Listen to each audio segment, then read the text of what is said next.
Hi everyone, I'm Sophie from Speakers for Schools National Teen Book Club team. Thanks so much for joining me today for our publishing panel with Faber.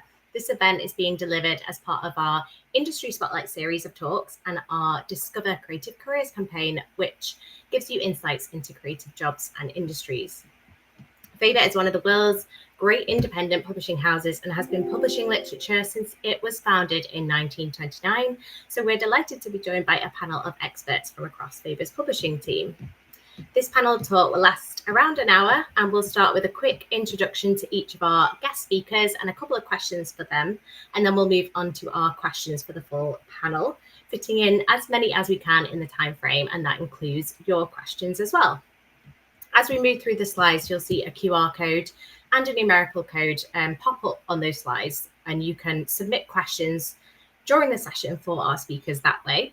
You can also type your questions directly into the Q&A Slido function underneath the stream on your screen. You may have to scroll down a little bit to see this, but this will be there permanently throughout the session, and you can submit questions at any time. If you're experiencing any issues with the stream, please let us know there, and my colleague Millie will be able to support you as best she can.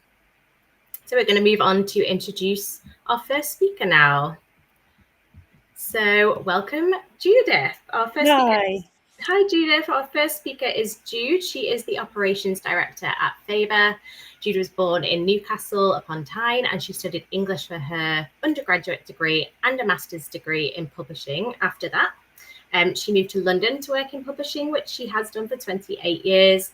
And Jude loves going to the printers to see the books actually being made, as well as fantasy and sci-fi novels and BTS as well. It's lovely to be here. Thank you.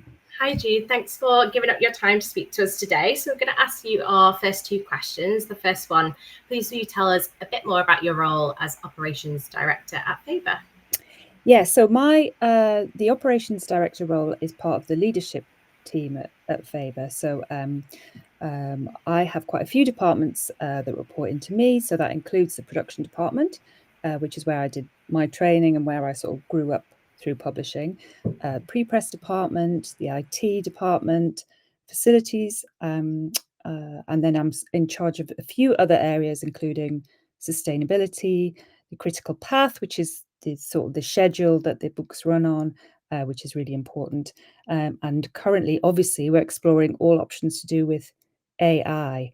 And I've also just recently taken on human resources as well as part of my responsibility. So quite a lot going on. But my expertise and where I sort of started my career was in the production department. Yeah, sounds like your job covers loads of different areas. I'm sure we'll get lots of questions through about that. What do you love most about your role or working in publishing more generally? What I love about it is that it is to do with books. I remember sitting at my desk at university and thinking, what will I never get bored of? What job should I go into and I'll never get bored?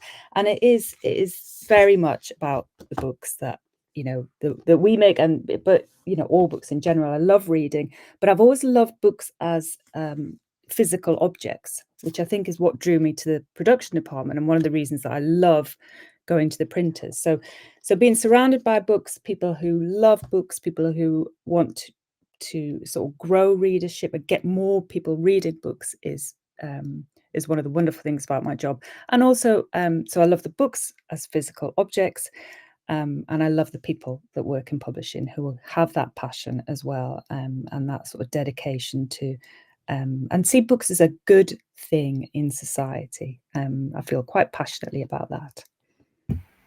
Thank you for sharing that. And I feel like that's a really good introduction to the industry and to our session today as well. Thank you, Jude. We're going to move on now to our next speaker, Natasha. Hi, Natasha. Hello.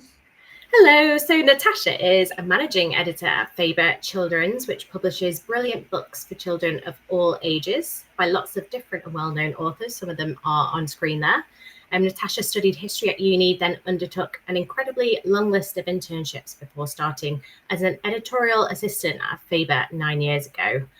She is also co-chair of the union at Faber. So if you've got any questions about that or about internships or about her role, feel free to ask them. Now is the time. So please tell us a bit more about your role as managing editor. Yeah, so I do lots. I mean, not quite as many things as Jude, but I do lots of things as managing editor. So I'm obviously in the editorial department.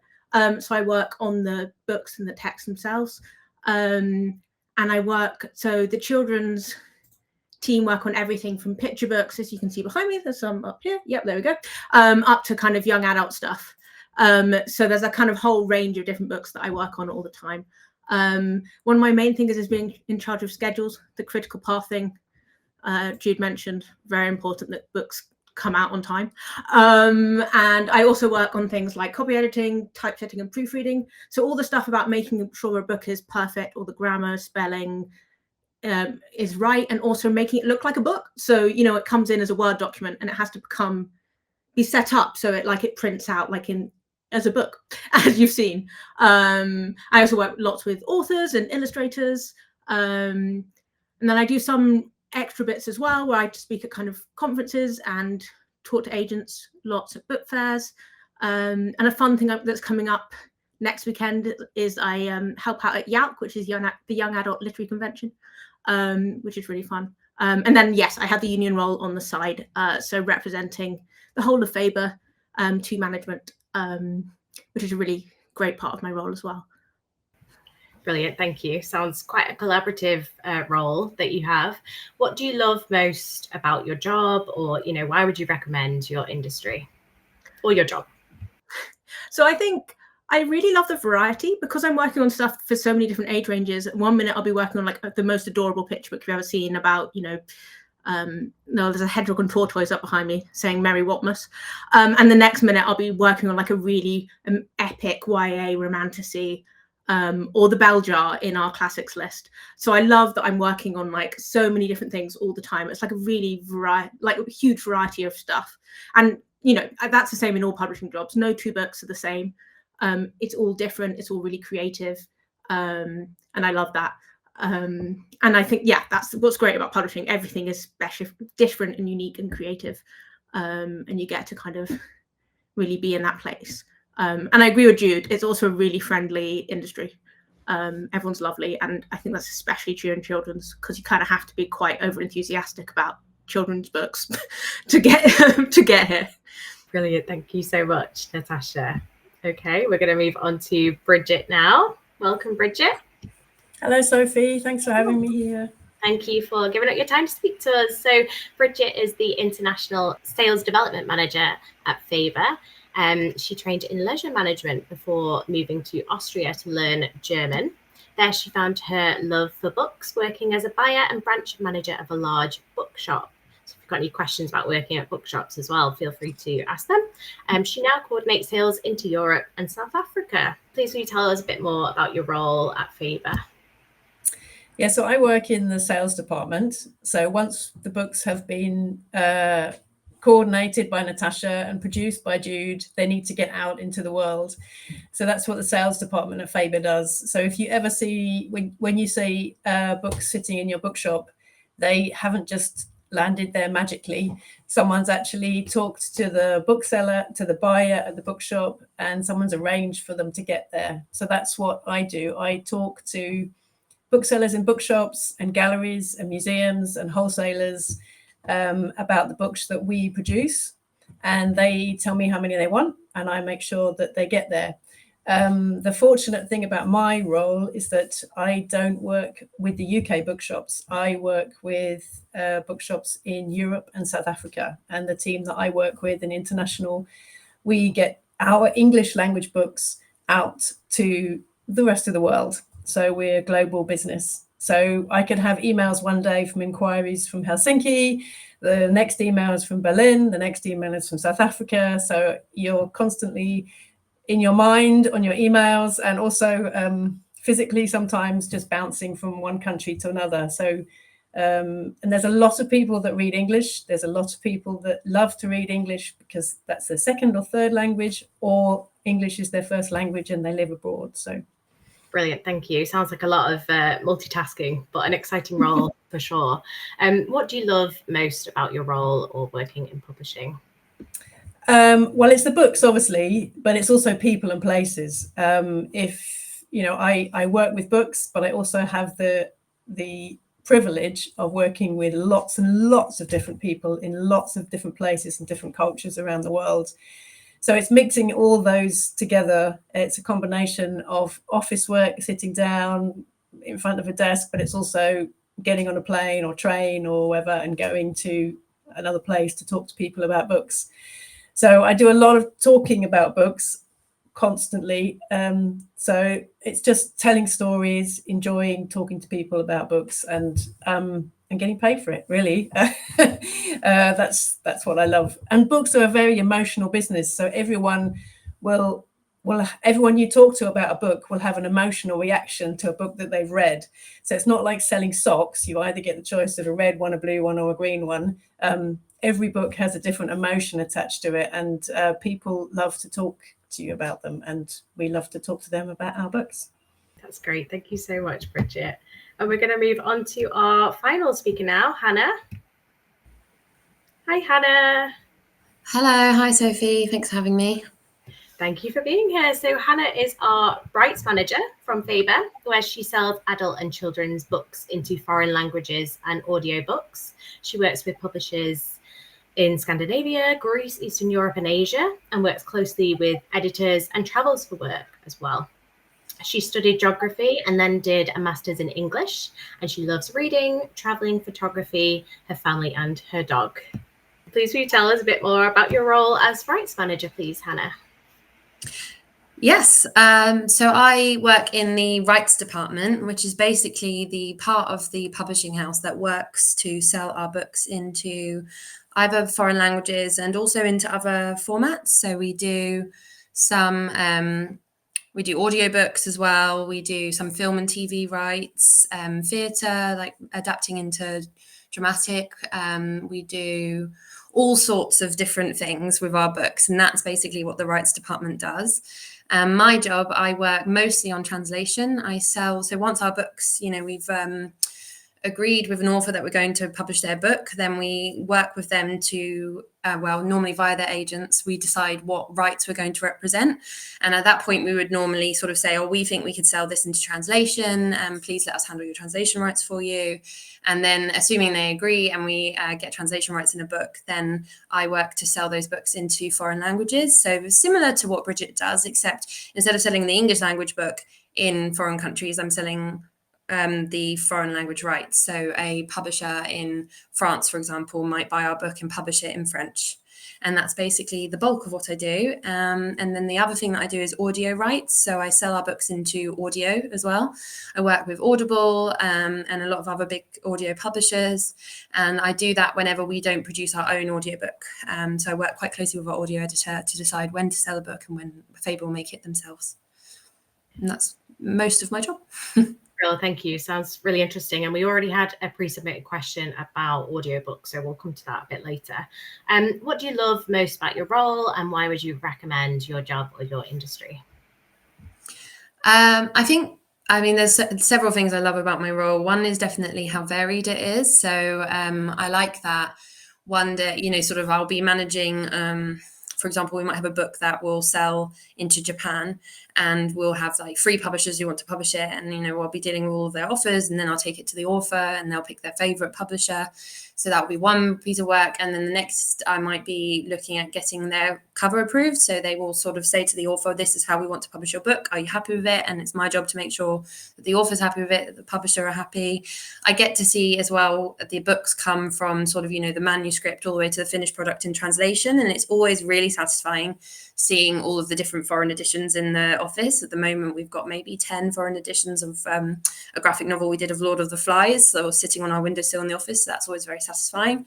And I also love that I get to work with people from around the world. I meet lots of different people. I do some travel for my work, which is really fun. And I just think it's a privilege, really, that, I love reading and I love books, and I get to sort of represent these books and these authors and sell them. Whilst I'm doing that, I get to meet people from around the world and learn about other cultures and what works in their countries and what doesn't. So it's just a really varied role and opportunity to talk about books and the opportunity to meet people from all over the world. Brilliant. Thank you so much for sharing that. We have got some questions coming through. We're going to start our Q&A with questions from the audience, as well as a few that we've got as well. So remember, if you do want to ask a question, you can type your question into the Q&A function under the stream that you're watching, so on our webpage, or you can type the following code into Slido. That's 3124335. Just to repeat that, 3124335. So one question we'd love to ask all of you, please, is what was your journey to working in publishing? I know we've kind of touched on it briefly with everyone's bio, but did you consider any other career paths? What did you want to be when you were younger? And were there any key things that you learned during your journey to getting into publishing? I think we'll start with Hannah, just as you're on screen, not to pick on you first. Okay, yeah. So my journey into publishing, I started when I was younger. I loved reading. English was always my favorite subject. I used to want to be an author. I used to go around writing little stories in my notebooks and things. And then when I realized that there were other ways to be involved in books, I think I started thinking about that from quite a young age. I took a temporary diversion when I was in my teen years. I started thinking about being a doctor. It's a very, very different career path that I almost went down. But luckily, I realised that it probably wasn't the right fit for me. And so I went to university, studied geography, because I'd done sciences throughout school, throughout my A-levels and my GCSEs. So my career path at the moment was looking very sciencey. So I did geography to give myself some time to think about what I wanted to do, and I really enjoyed my degree. But then when I finished my degree, I realised I wanted to get back into English, so I did a master's to sort of change my career path back towards English. And then I applied for loads of jobs in publishing, because I sort of had always loved the idea of working publishing, but it felt a bit out of reach for me. But I thought, I'll try it. You never know unless you try. So I spent about 6 months trying to get into publishing, and happily I found my first job with a small publishing house, which was in rights. And then I moved to Faber, and that was that. Brilliant, thank you. And I'm going to come to Jude now. So you had a master's in publishing, didn't you? That's right, yes. And I worked in libraries before that, and I worked in bookshops. My first Saturday job was in a bookshop in the old Sheraton Hughes. None of you will remember that, but so when I was working in the libraries, I worked in the acquisitions department, which is where all the new books come into the library. And obviously library books get quite old and used and sticky. And these beautiful new books used to turn up in boxes, pristine. And I was like, where did these come from? And that was sort of what led me down there. Oh, right. So there's a whole industry behind, sort of coming from the author and making these books look so gorgeous. And that was where I really got the idea. And it was on and off. When I was really little, I wanted to be a vet, but I'm glad I didn't sort of go down that route. I'd never have managed that. But and then so I think I just kept up with this sort of work experience and jobs, all to do with the book industry. I worked in a not quite a factory, but they used to put together the books for library supply, like put the plastic jackets on, and they used to have sort of date labels in them and label them up and things like that. So it was all book connected, which is a sort of really good some good advice actually, is just to anything connected with the book industry, bookshops, warehouses. And then I worked for, then when I did my master's in publishing, I just thought, let's apply for every single entry-level job there is going. Even though I knew I had this real sort of passion for production, I just thought, get a foot in the door. So I applied for all jobs at entry level, all sectors, so academic, publishing, legal, science, technical, medical, and I got a job as with a legal publisher, a big law publishing company called Sweet and Maxwell, and that was actually in the production department, even though I'd applied for an editorial job, which was sort of worked out amazingly well. So that was it. It was just sort of a scattergun approach, I would say, is what I took. That's brilliant, thank you. And also really interesting, because maybe it's just me, but there might be some other people on the call who haven't thought about the other, legal publishing and medical publishing, that kind of thing. So thank you for touching on that. I was thinking a segue now into Natasha would be the work experience and the internships that you did to start off your career. Can you talk to us a bit about that? Yeah, so I did a degree in history just because I liked history, and I actually didn't like English. Bad thing to say, probably. Loved books, hated studying English, did not like studying books. But I loved reading books. So after I'd finished uni, and obviously you read lots of books of history, and I loved that, and the way I worked with them, and I loved the idea of history as a story of the past. Anyway, and so after that, I was like, oh, so what do I do? I want to work with books somehow. And luckily, my great aunt is a children's author, and so she got me, a day's work experience with her literary agent. And so I did a day of it in children's publishing, and I was like, yes, absolutely, I want to do this. So then I did lots of other different internships. Quite a few of them were from connections from my parents, to be honest, but that was what it was like at the time. Now, a lot of the internships I did, so I did stuff at Penguin and various other places, they're all applied for as like a normal person and not via contacts. So they're all much fairer now, and you can just apply for all of those opportunities that I had directly. So that's definitely something I recommend. But yeah, I did about a year of various internships whilst kind of applying for jobs. And that's what helped me realize that I wanted to go into children's. And then, eventually I got the role of Faber. And that was my first kind of full-time role. And I've been here ever since. Brilliant, thank you. And great to touch on how publishing has changed in terms of diversifying who works in publishing as well. I think we've got a question about that, which we'll ask a bit later. Moving on to Bridget. So again, could you talk a bit more about your journey into publishing? And obviously you worked in a bookshop prior. Yeah, so I came to publishing in a very different route to my colleagues here. I do not have a degree in English or a master's in anything. I, in fact, do not have a degree. So there you go. I actually studied leisure studies years ago. I was very sporty at school, not very academic, didn't like sitting down, much preferred to run around with a ball somewhere, and didn't really enjoy reading because it meant I had to sit down and take time with it. So I studied leisure studies and worked in recreation centres and stuff for a long, long time.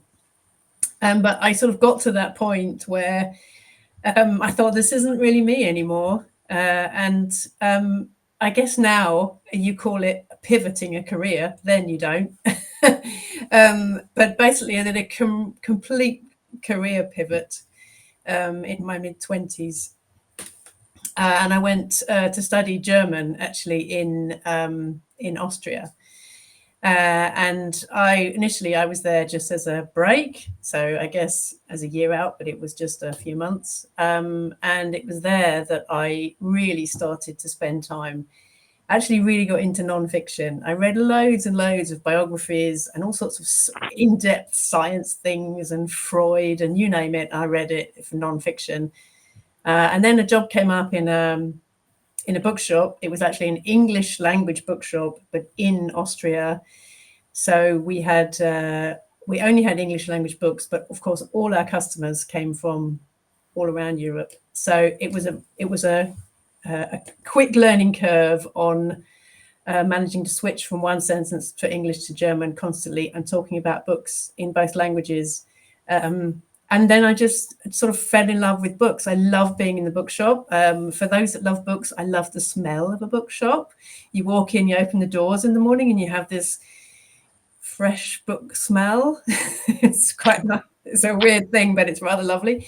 And the customers were just delightful and they would love to talk to you about books. And I really enjoyed working there.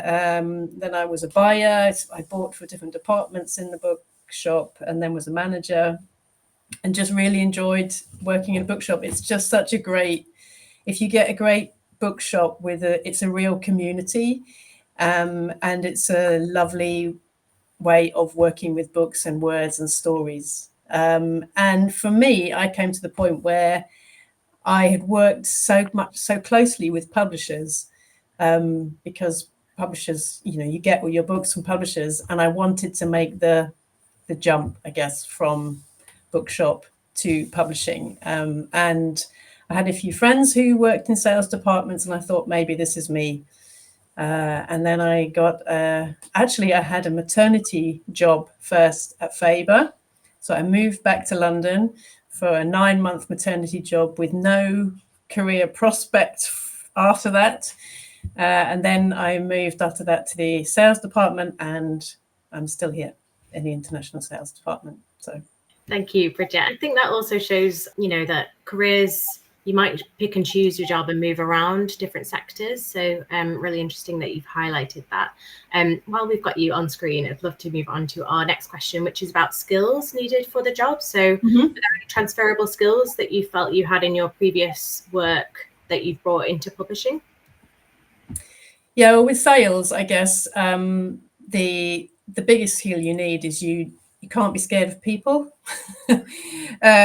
I see thousands of people, all with different backgrounds, different thoughts, different ideas, and they've all had different Mondays to my Monday. So you just have to be able to be very adjustable, very flexible, and also creative. If you love being creative, it's a very creative business, whether you're a graphic designer doing the jackets, whether you're trying to work out how to produce a book, or whether you're talking to people and selling the book. If you're a creative sort of person, then publishing is, there's always a role in publishing for you. So I think they're probably the for sales, whether it's international or UK sales, just being able to think on your feet, and be creative. And for my role, also be very good at booking plane tickets. Well, that's nice. And Jude, is there one skill you could add for that you think is relevant for your job? For a job in production, I would say the main thing is to have a real attention to detail, like a fascination with the book as a product. Even though we do ebooks and audiobooks as well, print is still very much alive. So that love of attention to detail, and being organized, staying calm when things go wrong. Not that they do very often, but they do obviously sometimes.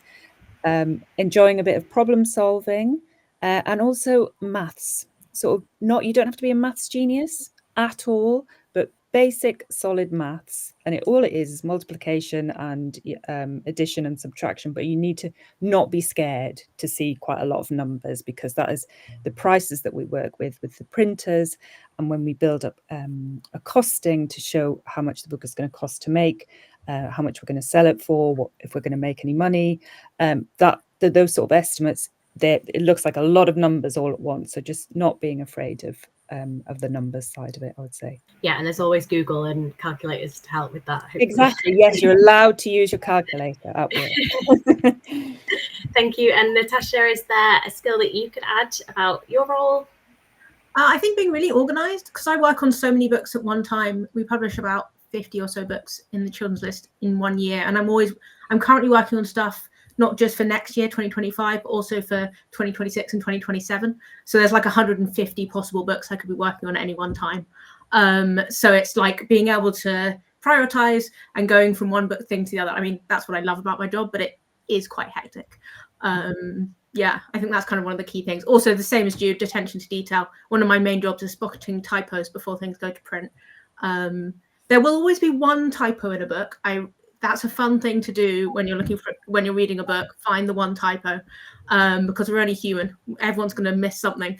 But one of my favorite things to do is just before something goes to print, to spot the typo and fix it just before it goes. For that, really satisfying. Yeah, that must be really satisfying. Thank you. And Hannah, have you got one skill that you could add that is needed for your role? Yeah, I think I'd say problem solving, because similar to Bridget, I think obviously being able to talk to people and engage with people was quite a big part of my job. I have a lot of meetings where I talk to people about books. I try to get them to buy our books. But I think that can come with time. Like, the more confident you feel, the more you get to know people, and the more you get to know the books, like that can come with time. But I think in my job, problem solving is quite a big skill, because there's like a legal side to what I do, sort of understanding contracts and copyright. And that's not like, it's not, I mean, I'm not legally trained and it's not my job to like write a contract or anything like that, but being able to look at a contract and understand it. And then, you know, quite a lot of the time you have to detangle these sort of messy copyright things where, for example, an Asian publisher might ask you if they have rights available in a really old book that Faber published years ago. I don't even know where they find these books. And then you have to go online, you have to find the contract, look for it. First thing you have to do is check that we still can represent that book. Then you have to check that we have the translation rights. Then you have to check that it's never been sold in China, and so on and so forth. So like sometimes you can find like old weird things popping up and like, so you have to try and, you know, problem solve and figure out the best solutions. And then sometimes, you know, maybe as well, like authors might not be 100% happy with a foreign edition, so you have to go between the author and the foreign publisher and try and figure out solutions. So yeah, I think sort of logical thinking, problem solving is quite a big part of my job. Yeah, sounds quite interesting to have that research as part of your job though as well. So this question was actually for Bridget, and we'll come to you, Bridget, next. But Hannah, while we've got you on screen and you've touched on it as well, Bridget spoke about not being scared of people. What advice can you give students about building confidence? I'm not sure who that's come from, but if the school would like to comment on the Slido and let us know, we can always give you a shout out.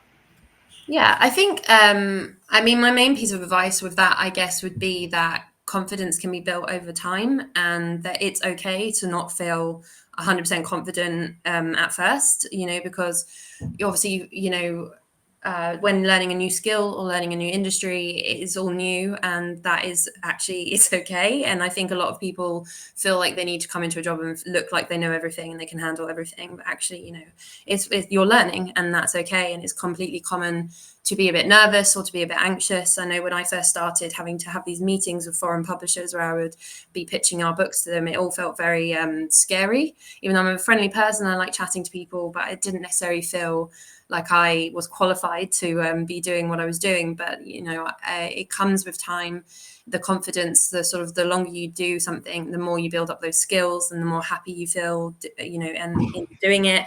And in my case, like the more you get to know the books and the company and the foreign markets and what you're talking about, then just the happier you feel when you're having those meetings, and therefore the more confident you feel. That's great advice. Thank you. And then coming to Bridget for the same question. So yeah, what advice can you give students on building confidence, please? Yeah, I think, as Hannah said, it does come with time. You just have to think, if you, for instance, if you go on holiday to Amsterdam, if you go for the first time, you're on super high sensitivity alert. You don't know where you're going, you don't know where the hotel is, you don't know which tram to get on. The next time you go, it's completely different. You know the way from the airport or the train station, you know where the hotel is. And the third time you go and the fourth time you go, and more, you get more and more confident, to the point where it's like, this is just like going into town. I know how to do this. And the more times you do things and the more times you see people, you get more and more confident. So it is, as Hannah said, it's a matter of time. The first, you know, not everyone is enjoys talking to people and is confident of talking to people, and that's also fine.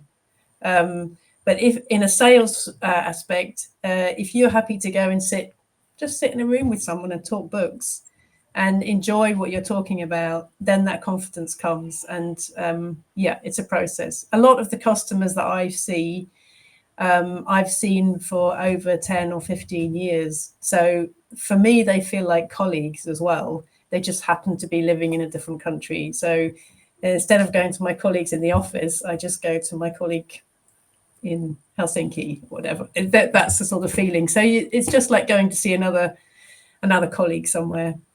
Brilliant, thank you. And then I am going to tweak the question very slightly for Jude and Natasha. Do you have any advice in terms of confidence for putting yourselves forward for different roles or projects? Do you have to pitch for anything in your role?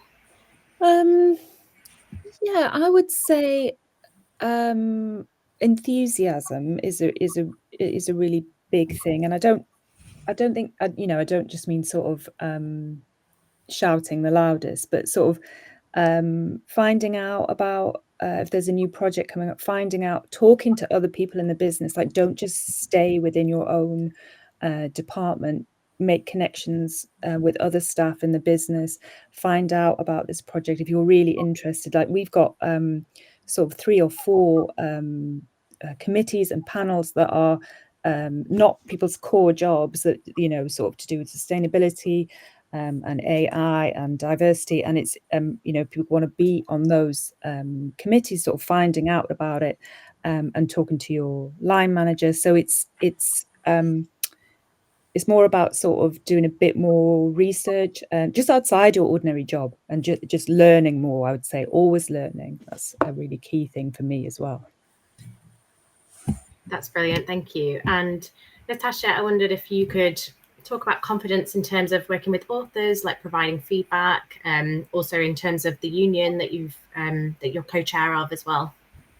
Yeah, so I actually have to do more pitching than I would like. I really do not like a public speaking or any that sort of thing. It really freaks me out, but I have to do so. Twice a year we present all of our books. All the books I work on, I present to the company, and it's just the company. It's just colleagues I work with, you know, every day, you know. I'm still freaked out about it all the time. I'm always shaking, but I can do it, and it's about preparation for me, that sort of thing. I just prepare something, and as Jude said, I'm really passionate about every book I work on, and I'm really excited, and you know, I just try and project the excitement that I have. And I also, yes, with authors, so I have to persuade authors to come to Faber quite often, and sometimes you're in a kind of what they call an auction situation, where lots of different publishers want to publish the same author. And so you have to kind of go into these meetings where you're talking to the author and their agent who is helping them decide. And you have to kind of be like, we are the best publisher, I promise. We will do all these amazing things, and we'll have this amazing cover, and we'll do all of this, and marketing publicity, love it, and everyone loves it. And some of that can be really scary. But actually, yeah, it comes down to the fact that you do love their book. You're like really into their book, and you just have to be kind of honest in these situations. And yeah, most of the time I don't have to do any of that. So when Hannah and Bridget are at things pitching to other people, often it's agents pitching to me, wanting me to buy their authors' books. So I do get a break from it, and kind of I'm on both sides of the conversation, which is quite fun. So you see how other people do it as well, which I think is really great kind of learning. Yeah, for when I need to do the same sorts of pitches. Okay, thank you. And we had a question from Thornhill College, which I think would be most appropriate for you. As someone who has an interest in writing, what would you recommend to be the next step, or of perhaps reaching publication? Yeah, so I mean, publishers are like the far end of the kind of process. So quite a few of us have mentioned agents, and they're the kind of people who would pitch writers' work to publishers. So that's the kind of the first stage as such, after you've actually written something. And there's lots of great writing courses. Faber runs writing courses, and there are lots of kind of different things there, and writing competitions in that early stages. There also are kind of various courses and stuff at universities and things which you can do that are kind of writing based, lots of really interesting courses and that sort of thing as well. But once you get to the stage where you have something written and you're really excited and you want to get it published, then you'd want to look for an agent. That's the kind of first stage. And there's this thing called the Writers and Artists Yearbook, which is really useful, which has information on all the different agents. There's a children's version and an adult version, so you can see exactly what they want and what sort of things there are. And I think it's just a lot of research into what different people like.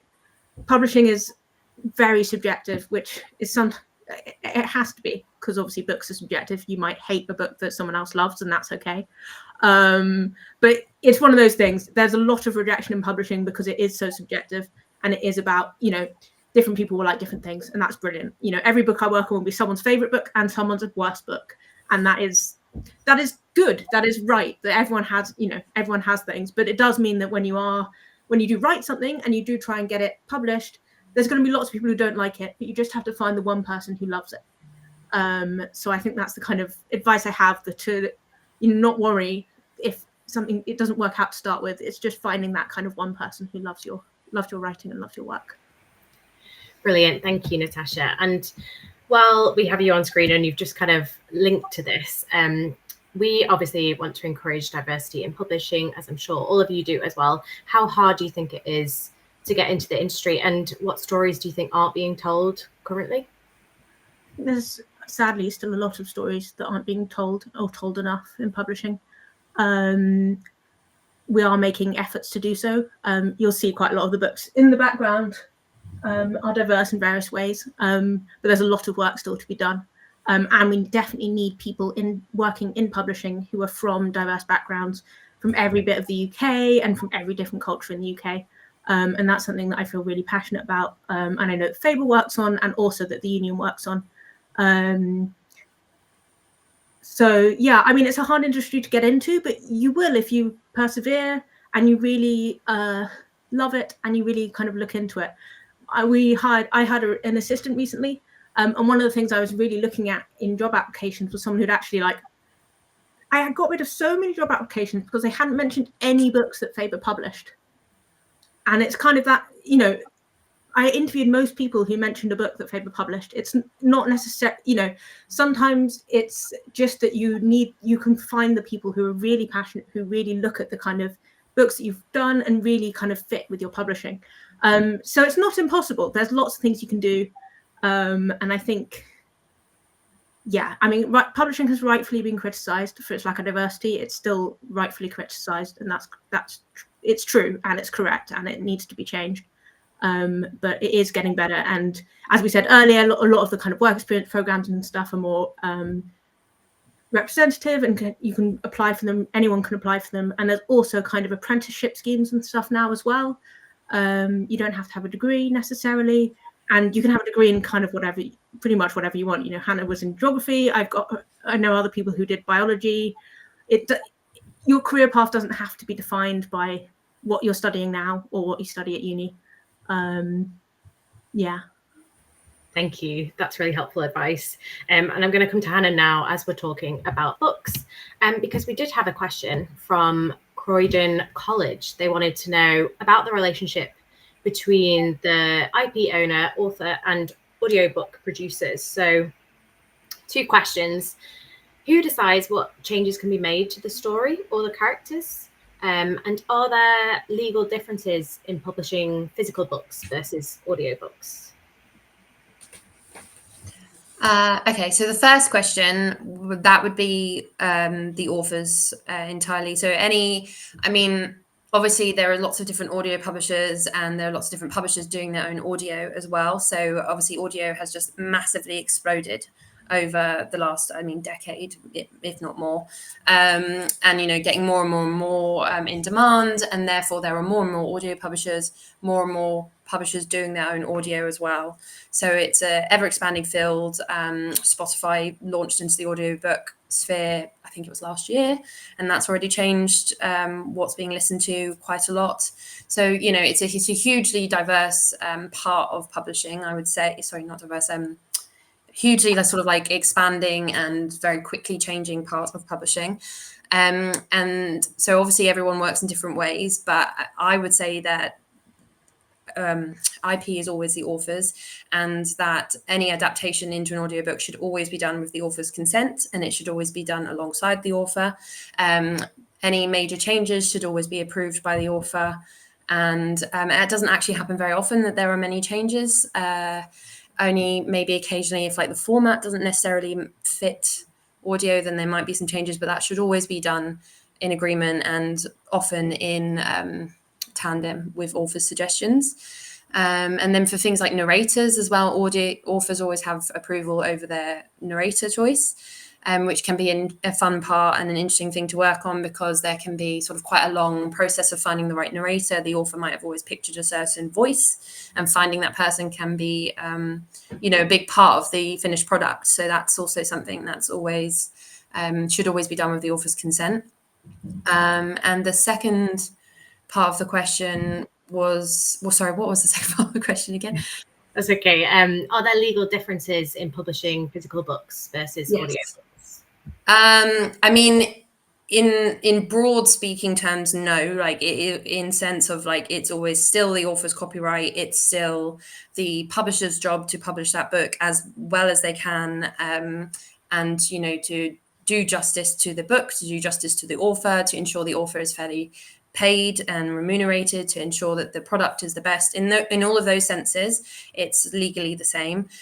Legally, the biggest difference would be, you know, that mostly you're talking about a digital product versus a physical product. I mean, obviously there are audio CDs, but they're less and less common these days.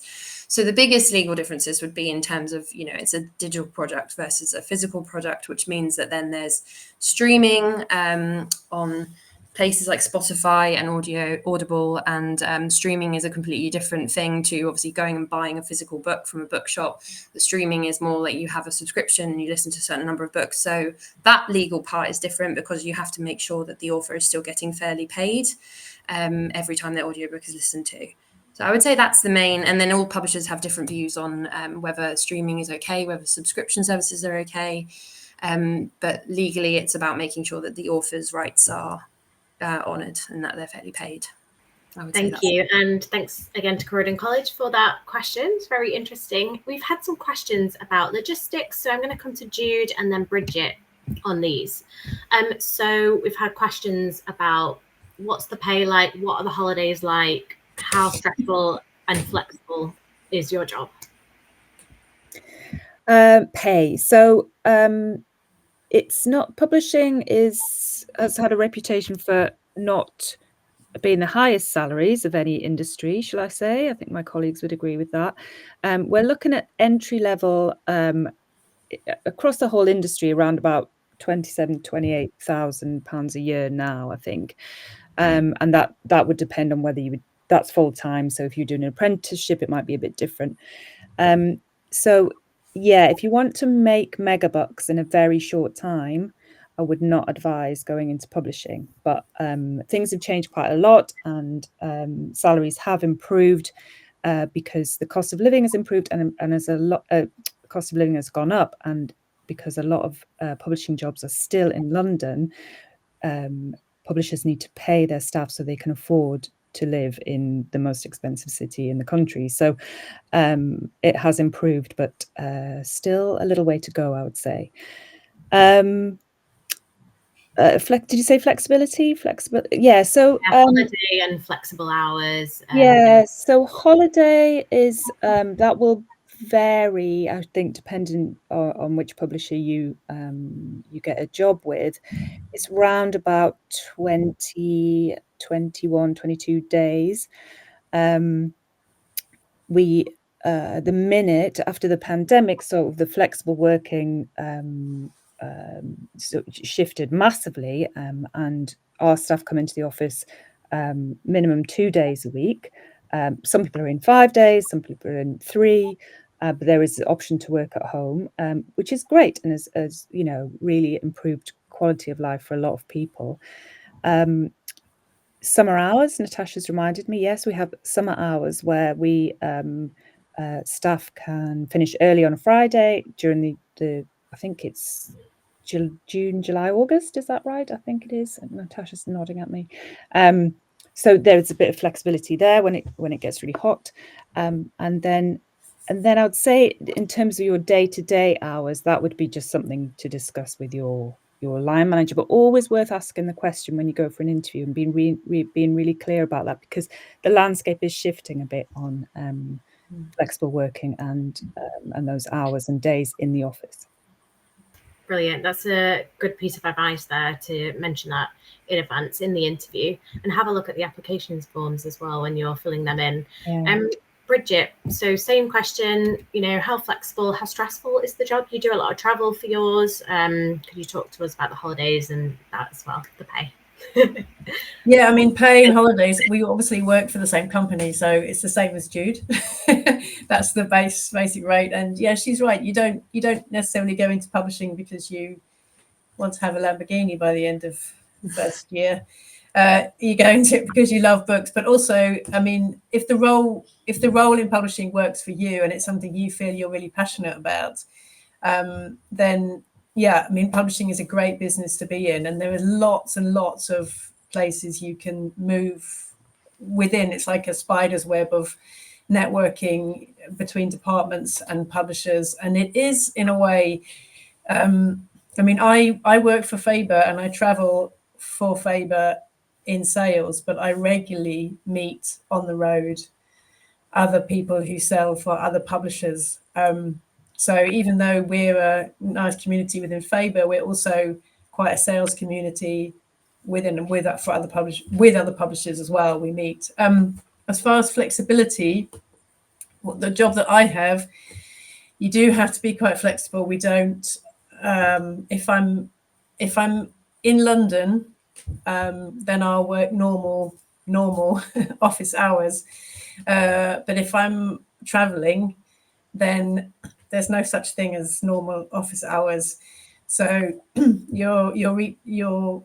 people can reach you sort of any time of daylight, I guess. I mean, I go to appointments at sometimes breakfast appointments at 8 o'clock, and I might finish with a customer if we've gone out for a working dinner or something at 10:30 in the evening. So obviously it's not constantly all through that time, but the hours are very flexible when you're traveling, and also within time zones or aside from time zones. So you can't be clock watching if you're in international sales. It's a love for it. And I mean, I get the amazing perks, I get to, my perks are, I get to travel to amazing places in the world. And although we don't earn huge amounts of money, I get to go to Cape Town, I get to go to Berlin, and this is all part of my job. So, I have to work when I'm there, and it's very busy, and there's lots to do. And as far as stress levels, there can be a lot on at once. And I think, as Natasha said, you're constantly juggling lots of things. So you need to be a good multitasker.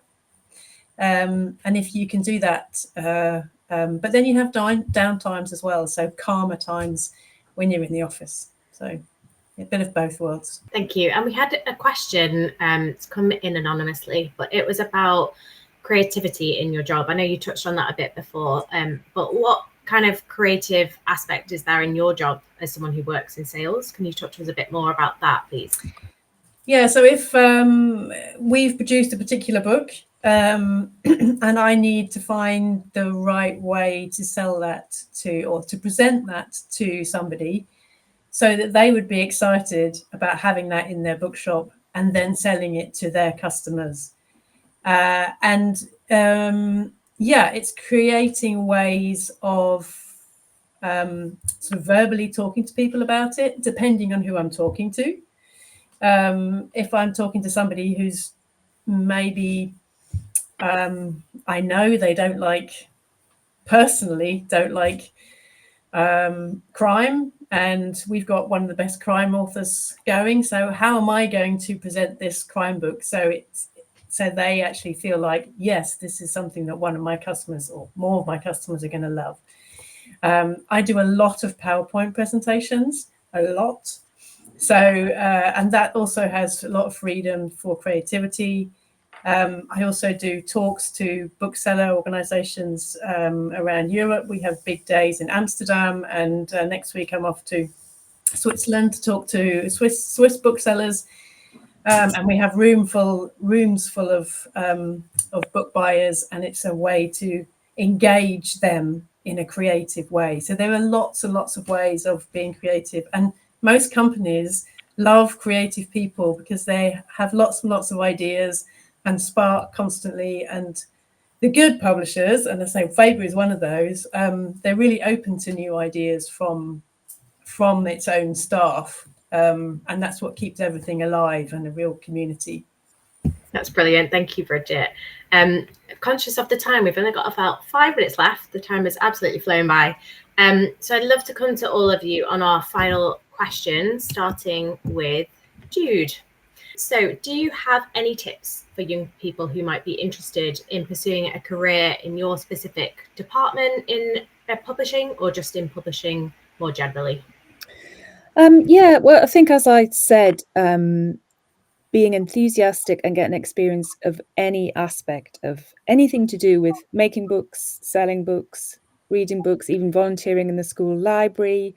So you get to know, the authors and the titles and the classics, and just sort of building up your CV around that as well. I mean, that just when Bridget was saying, about not having a degree, and we look at work experience and that passion, really.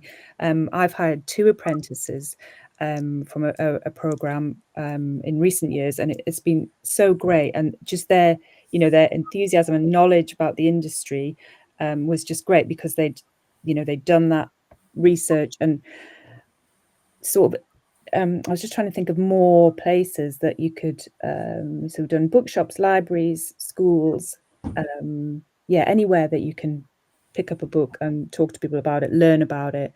Even things to do with making books, like if you live near a paper mill, which I doubt any of you do, but try and get a visit there. I think I arranged to go to a little local printers many years ago, which was tiny, but just fascinating. And I'm sure that sort of sparked that interest. I remember ringing a very small publisher called Blood Axe Books, who they publish poetry, and I rang them up many years ago, asking if I could come and do work experience, because they're in the Northeast as well. And the lady on the phone was very confused, and she said, "Well, it's just me and Neil. You can't there's no space for you to come and do work experience." So I didn't get it that time, but I kept plodding on. So yeah, anything you can do, and also not being too rigid in your in the ideal job, and being really flexible with that. Thank you. And I'm going to do a shameless plug for National Teen Book Club as well. If you're between 11 and 19, we learn about authors and their careers as well in that. Okay, Natasha, same kind of question to you. Do you have any tips for getting into your job in particular, or has there been some advice that's been really valuable to you along the way? Yeah, I mean, I think Jude's advice about being flexible is really good, and also having a look. So lots of people think they want to get into editorial, but actually have a look at what all the different bits of publishing. So my bit of editorial is different to the bit of editorial. I actually do both bits of editorial, but when I got into publishing, you don't think of necessarily the looking for typos, checking for grammar, setting the book up in a way that it looks like a book, the typesetting bit. When you're thinking about it, I work a lot in InDesign and Photoshop and that sort of creative thing as well. But also there's lots of things in different jobs. So like, yeah, I mean, I didn't know when I got into publishing that Bridget's job existed, which is such a cool job with the travel. I do travel as well, but like maybe once a year at most, to the Bologna Book Fair. That's another thing, I guess, the book fairs, but they're not that friendly to people who aren't already in publishing. I'd go to Yalc. I love Yalc. I really recommend Yalc. It's coming up in a few weeks. It's great. And there's most publishers have a stall there, and you can talk to people, and everyone will be really happy to talk to you about stuff. And I think once you get a job, I think it's really important to work closely with others and work together. I always think of like the comparison to Bake Off and how it's so great. What works really brilliantly about that show is that everyone is really nice and helps each other and works together. And I think even if you're in competition with someone, the best way to go about things is to work together and help. Thank you. And Hannah, the same question. Have you got any tips for your role in particular for getting into that? We are going to run over slightly, but I think it's okay. Yeah, I mean, I would sort of echo Natasha's advice about sort of looking at the different areas of publishing. I think so many people only really know about editorial, maybe sales, and there's so many departments, there's so many different ways. And then like Natasha said, even within departments, there's so many different roles. I would recommend sort of researching that a little bit and seeing what you think would best fit you. I know when I was first looking at getting into publishing, I bought a book about getting into publishing, and it had a personality quiz in it, and that sort of like guided me towards sales and rights. So I think that's quite useful, sort of like doing your research, figuring out what department you really want to work in first. And then in terms of sort of in my department, I think really we just love people who are really passionate and who are really passionate about books. So I would recommend, you know, outside of obviously work experience and internships, just anything you can do to show that you are passionate about books, that you want to work with them, that you want to talk to people about them. I mean, I started doing book reviews for free for this online website that I think has no longer exists, but you know, just anything I could do to sort of show that I was keen on books and that I wanted to work with them. I think taking an interest in like the international like world of books. So for example, you can Google this stuff and just find out, you know, what's published in France, what's published in Germany, what does really well in different countries, what are the cultural trends that you know, that inspire and sort of work alongside, because publishing is reflective of culture. So, and that's why it's really interesting. My part of the job and Bridget's part of the job is sort of working in the other countries. And so my advice would be, maybe if you're really interested in rights, just sort of try to, you know, find this stuff out, like what about the international world and books, and you know, what Harry Potter famously sold in so many different languages, but you can find that on Google. You can Google this sort of knowledge. And then we like people who come to interviews who, you know, have done a little bit of research, who know a bit about Faber, but also can sort of say, oh, I'm really interested in, I don't know, Asian publishing, or just anything that shows that you are interested and passionate about international cultures and books. Brilliant, thank you. And then Bridget, is there anything to add to that? Any career advice you've got along the way that's been really helpful? Yeah, I would say two things. One, go to your local bookshop. If you get a Saturday job or an evening job filling shelves, whatever, there's a lot of people in sales who have worked in bookshops. And personally, I think the people who find it best in sales and love it the most are the ones that have at some point worked in a bookshop. So go to your local bookshop or one near you and just talk to them, become friendly with them. They might have a part-time job, they might have a Saturday job, they might have something, just to get handling with books and just to broaden your mind as to all the books that are out there and the different publishers that are out there, and just enjoy that. And that's a really great start. The other thing was, the best advice that somebody gave me was, the job that you go into right at the beginning, it does not have to be the one that you retire at. And some people do it. They stay for a very long time. And there's a lot of people at Faber who have stayed for a very long time. But you can pivot. You can move around. So don't be afraid that the first thing that you go for is the one that you have to stay in forever. And, you know, I've pivoted a lot of times during my life so far, and who knows what's going to be next. But, you know, things are changing, culture's changing, publishing's changing. So just get started, and then who knows where that's going to lead you. Thank you. A great reminder to just keep open-minded and follow your passions as well. Unfortunately, that's all we've got time for today. Thank you so much, Jude, Hannah, Natasha, and Bridget, for taking the time to speak to us and share your career advice, as well as your insights about publishing and your role specifically at Faber. It's been really interesting, and I'm sure it's been really valuable for everyone on the call. And thanks everyone for tuning in today. So a feedback form will be shared with you soon via email. So we'd really appreciate both students and school staff completing this. We've also added a poll into the Q&A function if you'd like to share some feedback there before you leave the page. And if you enjoyed this session, there are lots more Discover Creative Careers events for you to participate in. Just scan the QR code on screen to access our full schedule. You can also find more industry and career-focused broadcasts on the Speakers for Schools website, and you can head to our National Teen Book Club webpage for more information about that and to register your groups too. So thank you, everyone. Thank you, speakers. Thank you, everyone, for tuning in, and we'll see you soon. Thanks, Sophie. Thanks, everybody. Bye. Thank you. Bye. Bye, everyone.